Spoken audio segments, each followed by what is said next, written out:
Fala, gurizada do canal Mundo Esportivo.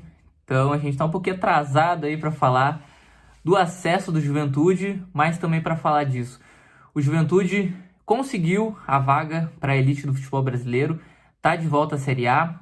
O Juventude foi rebaixado no passado com uma campanha bem ruim, conseguiu acesso esse ano.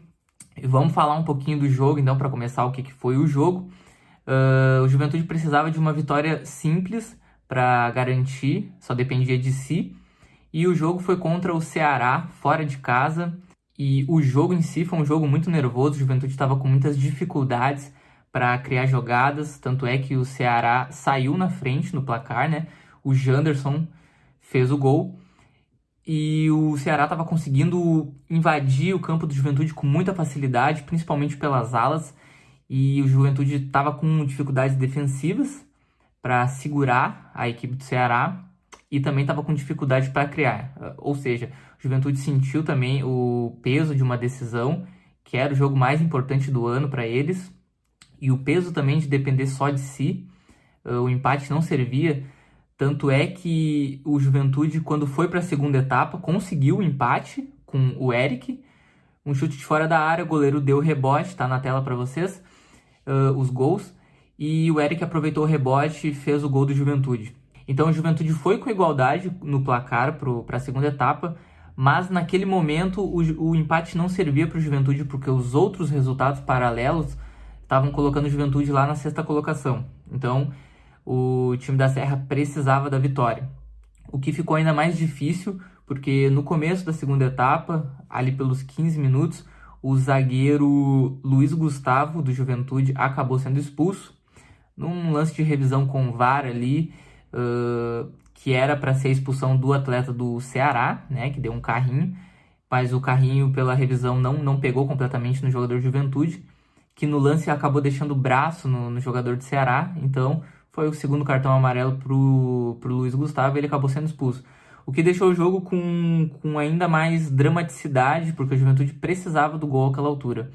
Mas, para felicidade do torcedor jaconeiro, o Juventude conseguiu o segundo gol com o Jadson, ali pelos 34 minutos da segunda etapa. Um chute que ele arriscou ali, acabou entrando, foi feliz. O Jadson, inclusive, que é um dos remanescentes do Juventude que caiu ano passado, é um dos personagens que estava no último rebaixamento, ficou na equipe e conseguiu fazer um gol muito importante para que garantiu o acesso do Juventude, né? Claro que ainda teve o segundo gol, minutos depois, mais um gol, né? Que foi do jovem Juan, fechando 3-1 para o Juventude, acesso garantido e festa da torcida. Então a gente vai analisando aqui a tabela. Então, né, o Juventude ainda conseguiu ficar com a vice-colocação, terminou em segundo colocado, foi o vice-campeão do Campeonato Brasileiro da Série B. Ultrapassou o Criciúma, que foi derrotado pelo Novo Horizontino. Esse era um risco que o Criciúma corria, né? Apenas de perder a sua vice-colocação, mas o Criciúma também foi um dos times que subiu. Então a gente já tinha Vitória e Criciúma, que já tinham subido. O Juventude, que dependia de si, venceu, também subiu. E o último time, como a gente sabe, estava bem disputada essa quarta vaga, né? E quem conseguiu a vaga foi o Atlético Goianiense, que venceu o seu jogo contra o Guarani. Estava jogando em casa, conseguiu vencer. O Vila Nova, que era o time que dependia só de si, antes do começo da rodada para garantir o acesso, perdeu para o ABC. Foi uma coisa que eu já tinha comentado, o ABC foi o grande terror aí dos times que queriam subir. Na última rodada já tinha vencido o Guarani e acabado com as chances do Guarani de subir. E nessa rodada ele venceu o Vila Nova e acabou com as chances do Vila Nova de subir. Para ter noção, o Vila Nova, que estava em quarto, acabou em oitavo, né? Os outros times ali também venceram, né? O Novo Horizontino venceu, o Mirassol venceu e o Sport também venceu. Mas são times que vão ficar para a Série B do ano que vem. Na parte de baixo da tabela, também foi bem emocionante, a Chapecoense, né? O pessoal tem um carinho muito grande pela Chapecoense, por conta do que aconteceu no acidente e tal. Conseguiu permanecer na Série B, ganhou o último jogo, né? E precisava unicamente da vitória, e foi exatamente em cima do Vitória, que não tinha mais nenhuma pretensão, né? Já era campeão, já estava com acesso garantido, mas para a Chapecoense esse jogo era muito importante. Venceu 3-1 e se safou ali na última rodada. Contou também com a derrota da Tombense, que perdeu para o Mirassol, e contou também com a derrota do Sampaio Corrêa, que perdeu para o Sport, né?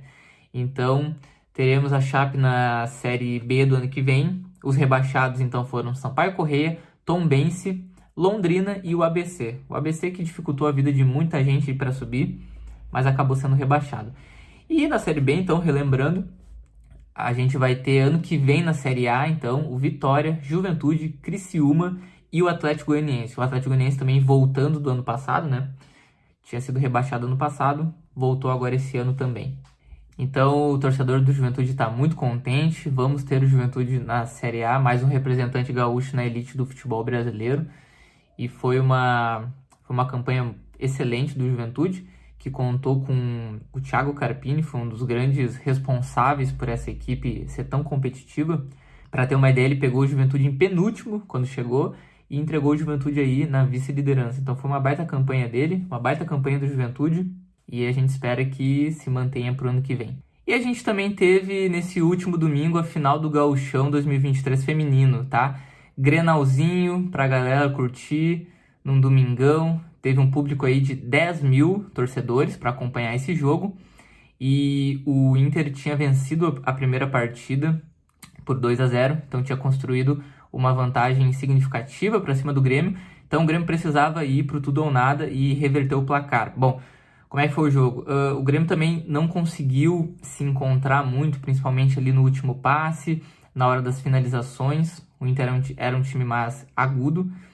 E no finalzinho da primeira etapa, acabou saindo o gol do Inter de pênalti, toque de mão da zagueira tricolor, acabou resultando na penalidade para o Inter, que foi convertido pelo atacante Priscila, né? O atacante Priscila é o destaque aí do Internacional para fazer gols, recentemente convocada para a seleção, grande atleta.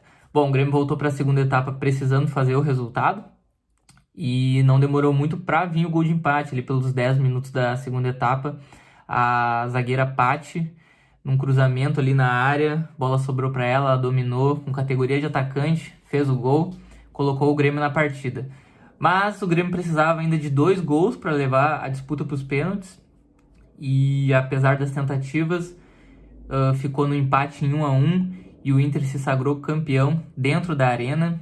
Temos depois de ano passado o Inter ter ficado na vice-colocação, perdeu para o Grêmio, retoma o seu posto aí no Rio Grande do Sul como campeã. Lembrando que o Internacional agora foi para 12 conquistas e o Grêmio continua com 4 conquistas. O Inter, no futebol feminino, ainda tem uma hegemonia aqui no Rio Grande do Sul. Então fica aí o nosso parabéns para as gurias coloradas, né? Mais um título. Nosso parabéns também para o Juventude, que conseguiu acesso. Demoramos um pouco para fazer a produção do vídeo, mas tá aí, Juventude e do Internacional Feminino, né, da dupla Grenal feminina. A gente vai ficando por aqui, então. Muito obrigado por quem ficou aí acompanhando. Até semana que vem para mais um vídeo. Falou, galera!